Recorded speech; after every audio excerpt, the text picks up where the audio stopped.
Welcome everybody. This is Shovel Knight Treasure Trove. We're going to be checking out the King Knight 80% route. This is the final DLC in the Shovel Knight saga. I'm Dan, and we're going to try to get through here nice and quickly. Nice Saturday morning. I have not had my coffee yet, so I'm going to go ahead and pull John's and blame any unfortunate deaths on that. And without further ado, I will count us in on go, and 3, 2, 1, go.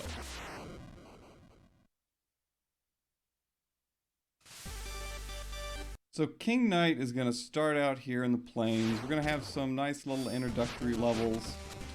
We'll get to see King Knight's basic movement mechanics. He's got a Wario style bash, and we can also roll out of that bash. Rolling is preferred. It is nice and fast in speed running.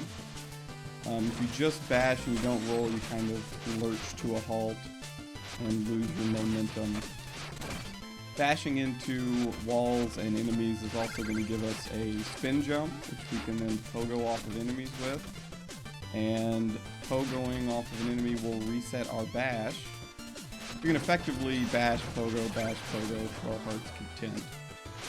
It's not going to be the quickest form of movement, so won't see it terribly too much. And we've already made it to the end of the first level. There we go. We're going to come to the overworld real quick. You probably notice if you've played any of the other Shovel Knight games that there's a lot of stuff going on in the overworld, and we will talk about that when we get a chance.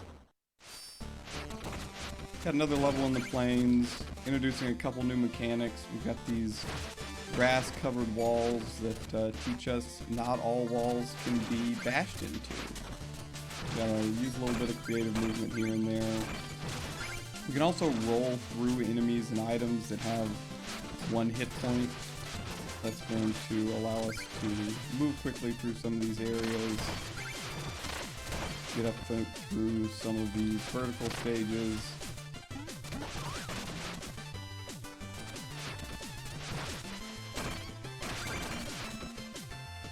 Big long rooms like the one we're in now, where the camera follows you. All of the platforms and items are going to spawn in as soon as we get there, so we're all on a nice little cycle with the room. Enemies are still kind of screen dependent when they spawn. We got to take a quick stop down to Mom's house. She's decided to, I think she joined a pyramid scheme. She's selling meat pies out of our house. I don't much care for it. There's just meat hanging everywhere. We don't want to have any of that right now. Got one more stage in the plains. We're gonna go say hi to our buddy Spectre Knight. This will be the first boss fight of the run. This level also introduces some items we can interact with. These lanterns. We both bash into and pogo off of them, using these to move throughout the level. Now this boss fight is, there's no real way to manipulate what Spectre Knight's gonna do. He's got a couple of moves that he'll start with, and then he's programmed to just fight like a playable character, which is all well and good, except he also has iframes like a playable character. So most Shovel Knight bosses we can just burn down as quickly as possible. This one is not the case.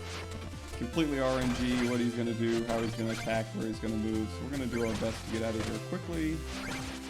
And King Knight also takes a full heart of damage from all attacks. So this could get a little dicey. We'll hope for the best.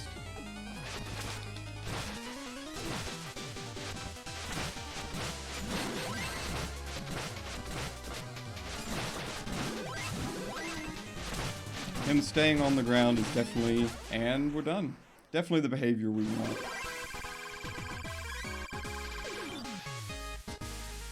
Don't worry about Spectre Knight. He's fine. We will see him again. He's gonna give us a deck of cards for some reason. I hear this game has a card game. We should probably go check that out real quick. Is anybody down for some cards? I don't know if I brought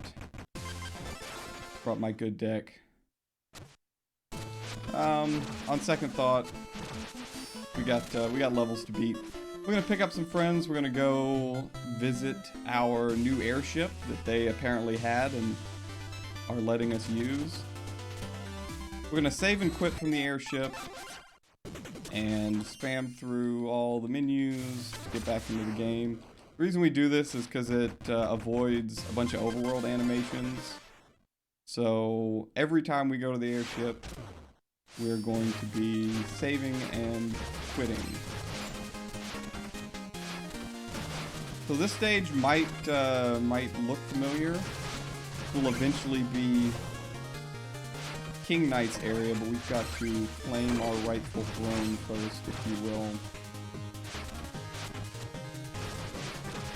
King Pridemore is holding things down at the moment, but we'll let him keep our throne warm for the next couple of levels.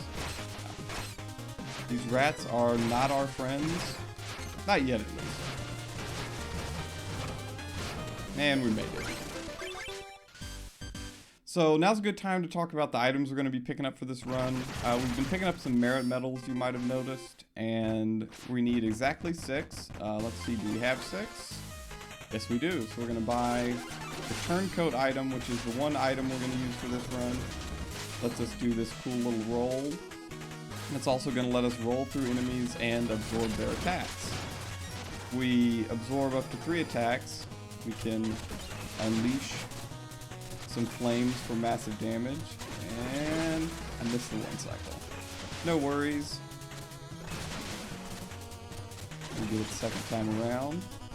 So this is going to give us a lot of different movement tech. This is going to be our main method of damaging and killing bosses. You have to have 6 merit medals to even do this level. Wait for some money. There we go. So now we've got our item. We're going to go to the last King Pridemore stage. After we do a little save and quit action. Once we take care of King Pridemore, he's actually going to join our merry band and turn into an armor vendor. So we're trying to pick up a certain amount of money through these stages. Most of it we pick up passively and we get from boss fights, so it's really not too much of a worry throughout the run. And there's some extra money in this level too, which we'll probably need. So we're not actually supposed to be fighting King Pridemore. King Knight heard that if he won a Joustus tournament and defeated all the Joustus judges, he could be named King of Cards. However, King Knight, being a little dense and extremely literal, just thinks he has to defeat the judges. So King Pridemore is our first judge. We're going to pop in, rob his little piggy bank here. We need 3,100 gold at this checkpoint, which we've got. I'm going to try to take advantage of King Pridemore's hitbox and get some quick hits on him. Force him to phase change, which will happen at 4 health.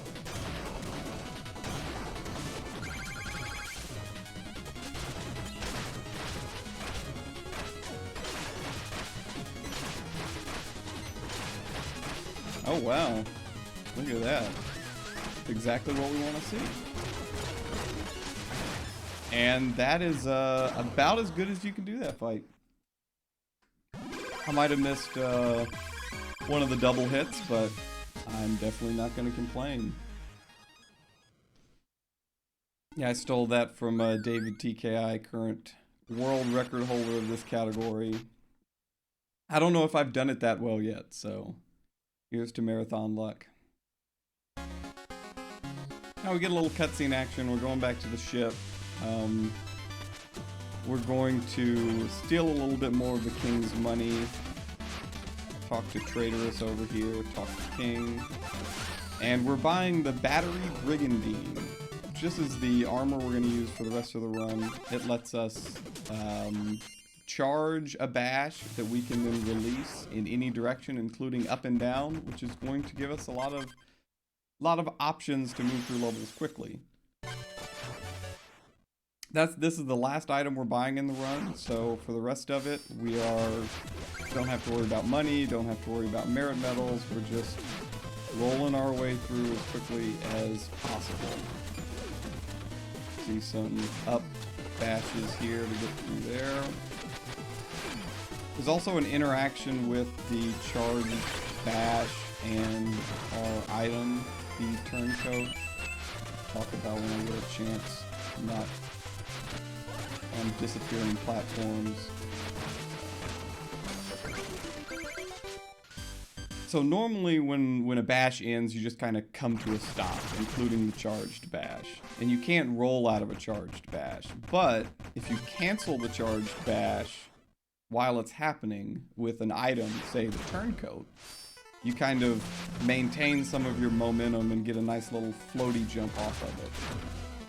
So we're going to be using that cake jump, if you will, to reach some areas and get some nice little high jumps. Since the turncoat also lets us roll while we're in it, it lets us jump high and then still move left and right with a lot more mobility than you would normally have after bashing. See one right here to get back up to this secret exit. If I can get it, and there it is. So you probably noticed we're getting these optional exits, secret exits, Mario style. Really big overworld.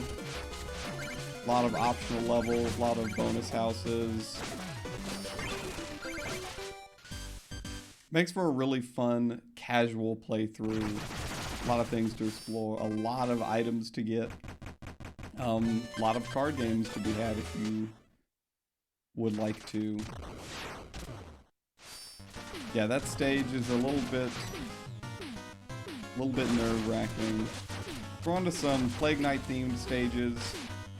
We're going to be skipping as many of these beakers as possible because they are slow, and use our charge bash to, well, there we go, that's better. There's a strat at the end of this level that we're going to be avoiding to save from dying to it.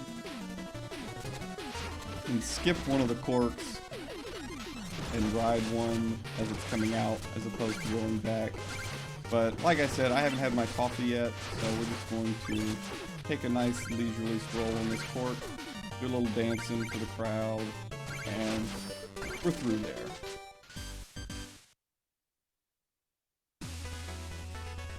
So no speedrun would be complete, one without another save and exit. No speedrun would be complete without a level full of global cycles. We're going to have a couple cycles throughout this whole level determining when we can and can't go, and if we will or won't die. So, get through some of these rats. Got some potions being thrown that are on a global cycle, and we're going to have some fire pots that are also on a global cycle. Getting through here with as little damage as possible is preferable. There's a lot of potential for... Make it... Aha! Barely burned our toes. A lot of potential to take damage in this second half with these fire cycles, so...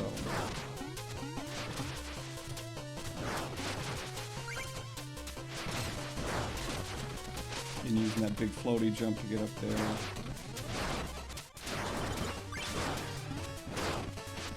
Yeah, we're going to take it a little bit slow just so we make sure not to take any extra damage. Once you get behind on a cycle, you're pretty much destined to your fate. We've made our way all the way to the end of World 2. We're going to be visiting our friend, the Tropple King. It's the next Joustus Judge and the next boss. We decided to take a swim first. We're a little dirty from the Plague Knight stages. Needed a little bath right there. That is part of the movement in this game, is you've got a window to roll, and if you miss that window, you just kind of fall, and there's really nothing you can do about it.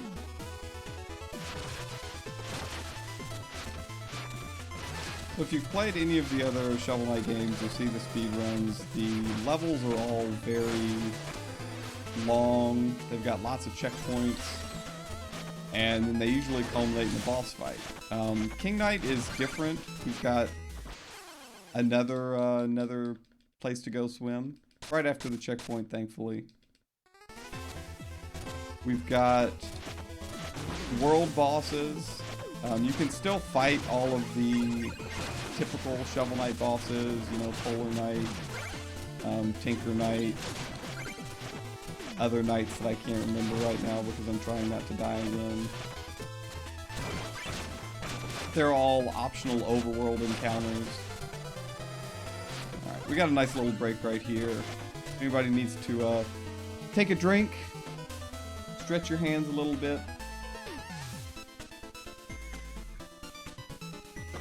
But all of those bosses end up being optional overworld encounters. Thankfully, they're programmed that the overworld encounters will never impede your progress to the next level. A little bit of auto-scroll action. You can admire the background in this level. There's like 5 different layers of parallax scrolling. And I wanted to see it again.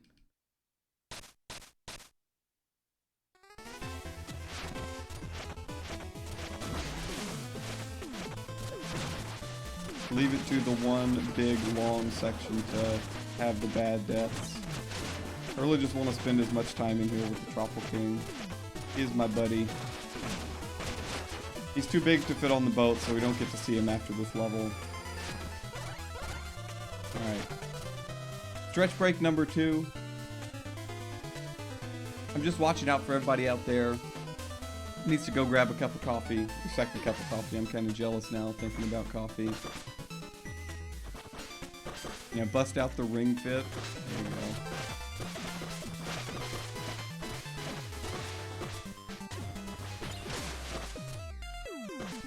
go. Alright.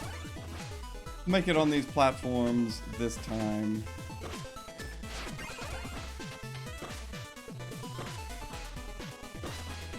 Count all the fish as they float by. Alright, on to the boss fight.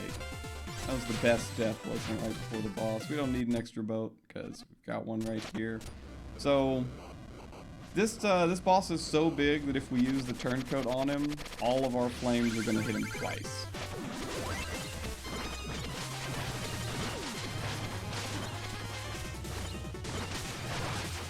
And 1 health left. We could have got him there. Could have got him there as well. Down goes the fish. These boss fights are one of the big reasons why this route is the fastest. It's pretty easy to burn through the Tropical King and his giant hitbox with the turncoat. So we've decided, Mom has upgraded her kitchen. She's on the ship now. She's got like a proper stove and like there's some refrigeration units and stuff. So it's up to health code. We're gonna buy a meat pie just for some safety. There's a couple of boss fights coming up that they really kind of make or break it for runs, and it's nice to have a little backup and an extra piece of health. On to World 3. I'm not gonna say anything about this room. It was very easy to just get crushed and die right there.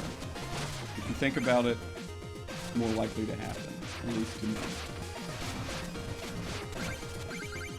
So we got some Tinker Knight stages. Got these rods we can push and maneuver. For some reason you can hit them from the side and they move back and forth still. Who knows? Magnets, how do they work?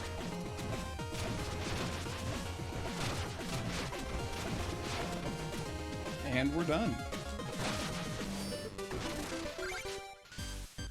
So there's a level coming up. Not this next level. Got another Tinker Knight stage. But there's going to be a vertical auto-scroller once we get to Birder Bluffs. And I'll talk about it now so I can be very long-winded. And at the end of the level, there is a vertical auto-scroller. And we're not capped at the top of the screen. So you can basically keep going up and up and up as much as you want. And as I mentioned earlier, in the rooms where the camera follows you and it just scrolls, all of the items spawn in as soon as the room starts. So what that means is we're going to be able to attempt to do the entire auto scroll section basically blind and make it up to the goal ring. It's pretty consistent. We've got some audio cues to get it done, unless I fail it, and then it is definitely a frame perfect trick that most people struggle with. See how I'm feeling today. Do this last set of shock pads, and there we go. Back up to the airship. Another trip to the main menu. Normally, we would be a different color right now as well. I've got a cheat code active to change my color palette. This is my preferred King Knight color. The game actually will track just the cosmetic cheat code, so you can still get kind of feats and achievements if you decide to play as a different colored knight. So this is Birder Bluffs. We've got some cyclones here. Try not to die at this section. Make you feel really bad. And we're coming up on the vertical auto scroller. Oh, it's up this way, not that way.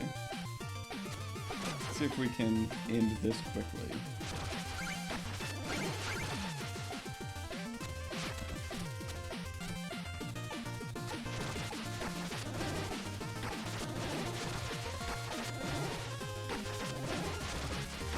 There we go. Saves about another 20 seconds of scrolling. There's about 4 layers of those cyclones going all the way up to the top. Alright, we're making good time getting through here quickly. Go take a trip on an airship real quick.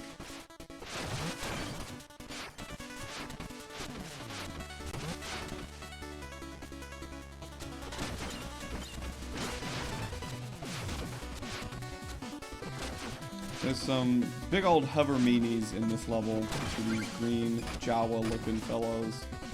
Luckily, all of their spawns are really easily manipulated, so we don't have to actually deal with them, because they are not fun. They're big, hover meanies. Also, we're going to have some wind through this section, and the charge bash from our armor luckily is not affected by it, so we can try to move through here quickly. Coming up, we're going to have a rematch with Spectre Knight. This time around, he's intended to have 2 phases. I say intended because we're going to try to skip the second one. If we can get him positioned right and do enough damage, he's going to try to transform, and we can try to kill him before that happens. I say try a lot because that's what we're going to try to do.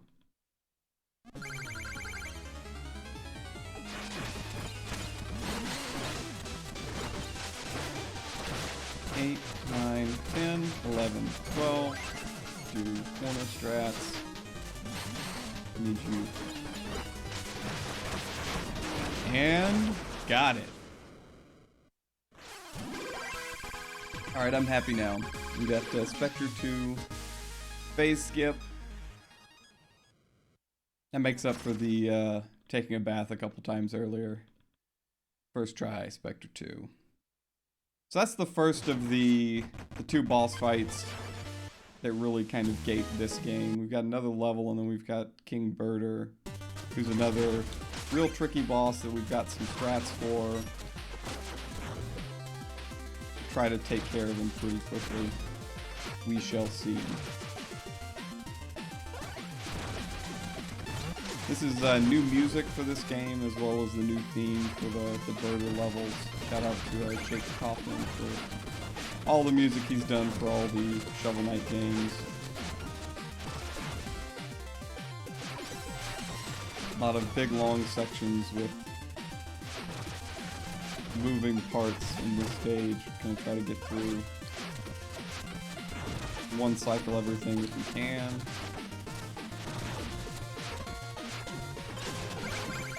Got it.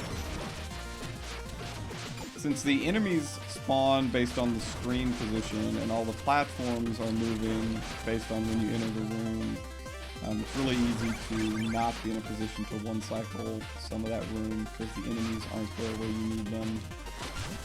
Alright, Birder King.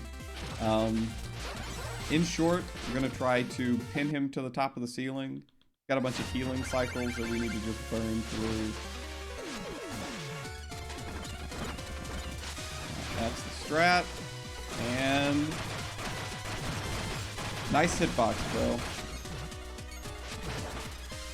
So we can get crushed in this section still. It does 2 points of damage.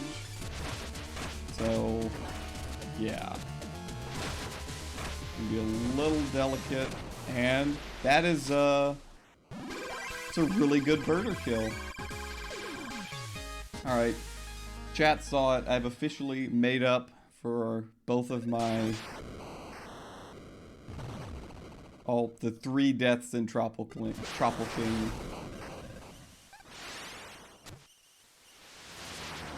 That, shout out to Lukey for teaching me that setup.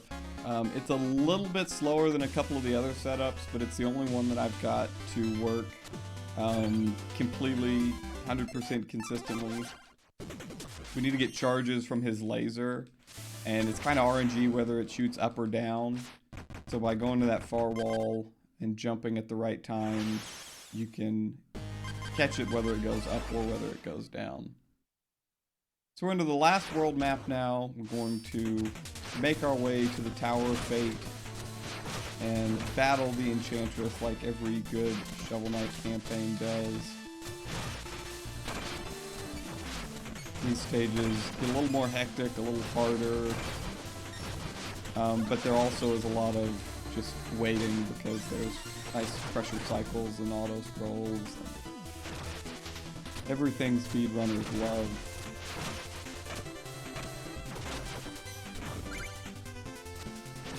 Again, point out the background in this level.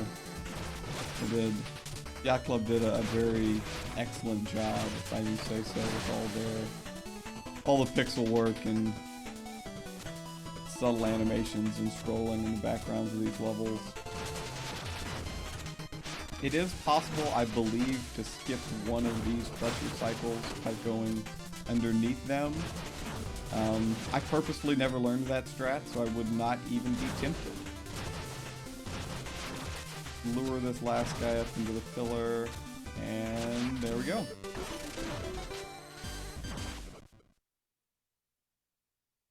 We've got a couple more levels, and then the final stage. This is one of my favorite levels of the run, -1 section. So we don't do a lot of the levels in this run because of the way that the overworld is. So we don't get to see any of the Polar Night stages. And so if you don't play the Polar Night stages, you probably don't know that King Knight is an accomplished figure skater. But luckily at the end of this level we'll get some ice to show off our moves.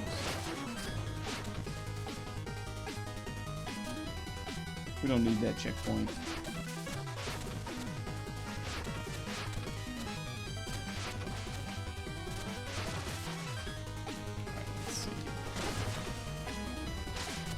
Here we go. A little ice skate action.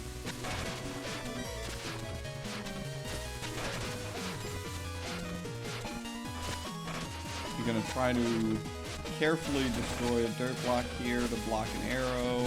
And we got it. Bounce on one last fishy. And we're through.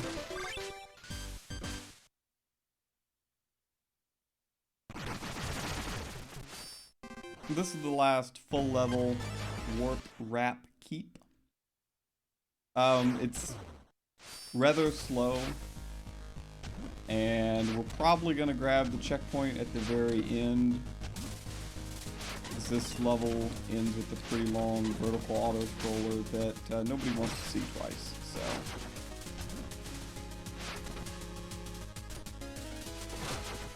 use the screen wrap to avoid most of these enemies. I really enjoy the vertical sections of platforming in this game. It makes utilizing King's toolkit really enjoyable.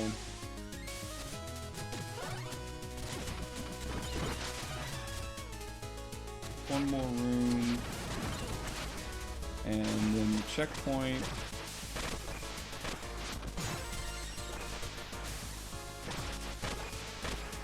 Now on to the last section. So this is another vertical auto scroller, and I think it is theoretically possible that we could skip all of, well, not skip all of this. You could technically do all of this blind because we're not locked to the top of the screen again. However, this section ends with a ladder, and you can't interact with ladders while they're off screen. And the ladder goes up through a one tile gap. And turns out King Knight is one tile wide. So if you were to do this blind, it would end with a cape jump, pixel perfect, up through a one tile gap. And that doesn't sound like any fun. I'm not sure if the task, there's a task was recently completed for this, for King Knight. I'm not sure how the task does this level because I've not watched that far into it.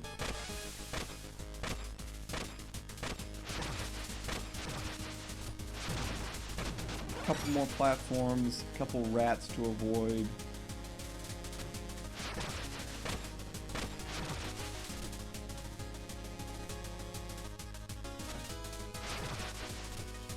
Just be extra careful right here so we don't knocked off.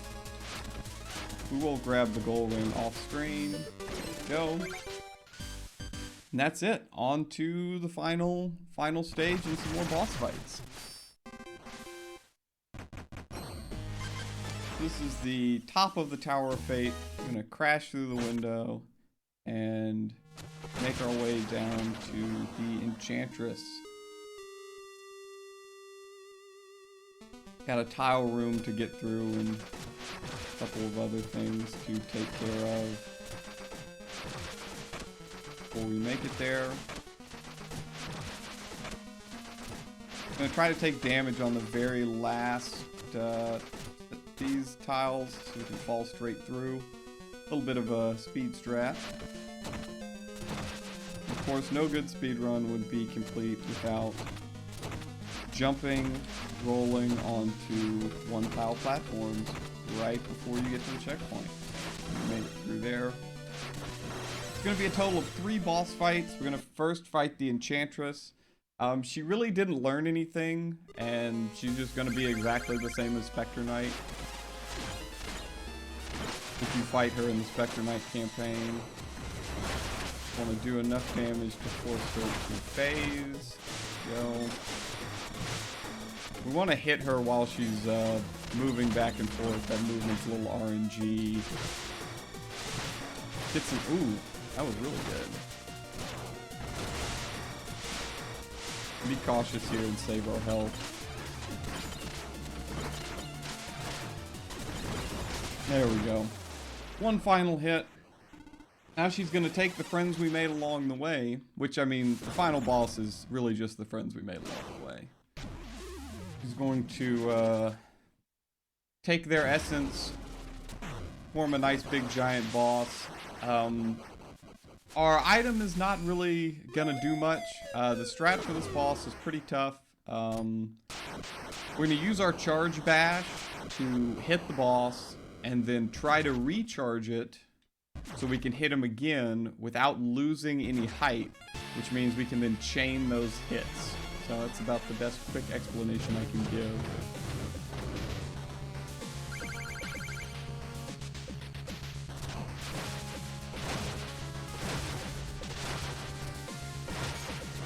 Six hits.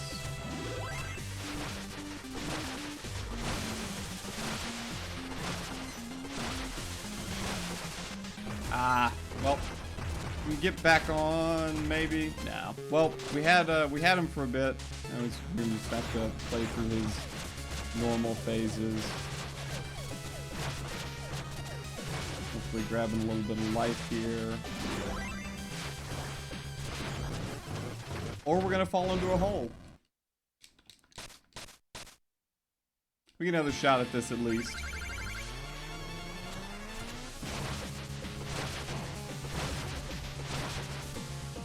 Five, six.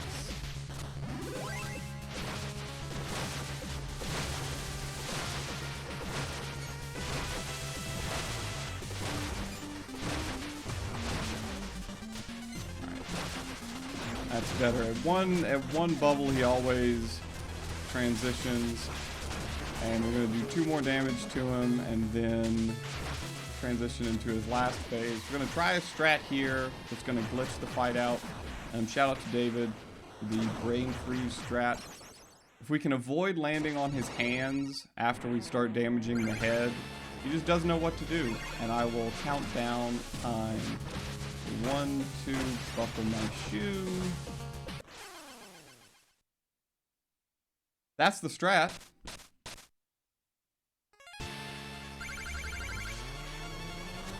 Liked it so much I wanted to show it off again.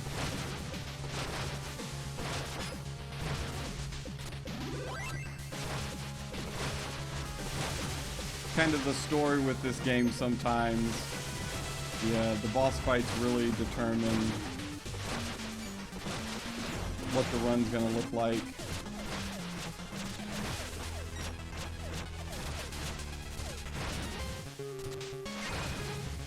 Alright. We're back there quickly.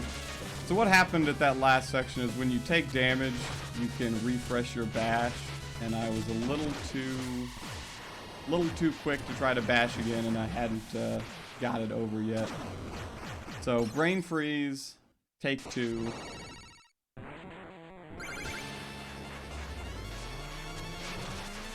Alright.